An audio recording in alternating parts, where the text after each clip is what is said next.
రాష్ట్ర ముఖ్యమంత్రి రేవంత్ రెడ్డి గారు నాతో అన్నారు, మనం గ్రామ సభలు నిర్వహిస్తా ఉన్నాం. ఆనాడు పిప్పిరి నుంచి పీపుల్స్ మార్చ్ పాదయాత్ర అక్కడ నుంచి మొదలుపెట్టి ఖమ్మం వరకు మీరు నడుస్తూ అనేక మందిని కలిసి ఉంటారు, అనేక మందికి హామీలు ఇచ్చుంటారు, అనేక మంది సమస్యలు కూడా విని ఉంటారు. మనం ఇచ్చినటువంటి హామీలు కానీ వారు చెప్పినటువంటి సమస్యలు కానీ తప్పనిసరిగా మనం వాటిని శాంక్షన్ చేసి అమలు పరచాల్సిన బాధ్యత మన పైన ఉన్నది.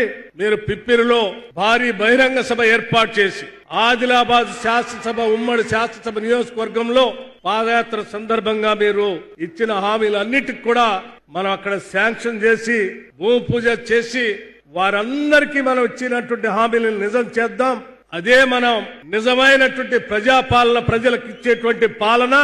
ఆ ఏర్పాట్లు చూడండి అని చెప్పి వారే నాతో స్వయంగా చెప్పి ఈ సభ ఏర్పాటుకి వారే కారణం.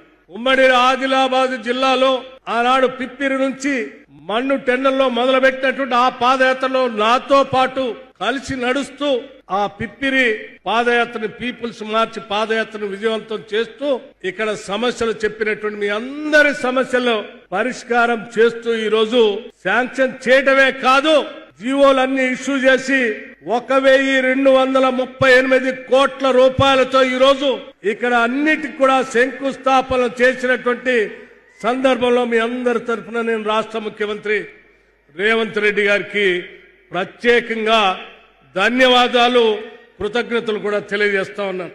ఈ సభ ఒక రాజకీయ సభ కాదు. ఈ సభ ఆనాటి ప్రజలతో మేము ఏర్పాటు చేసుకున్నటువంటి మమేకమైనటువంటి అనుబంధం. ఆనాటి ప్రజలకి ఈ పీపుల్స్ గవర్నమెంట్ ఇచ్చినటువంటి హామీలను అమలు చేయటం కోసం ఆత్మీయతతో ఇక్కడ కలిసి వచ్చి మీ అందరి సమక్షంలో శంకుస్థాపన చేసేటువంటి కార్యక్రమం.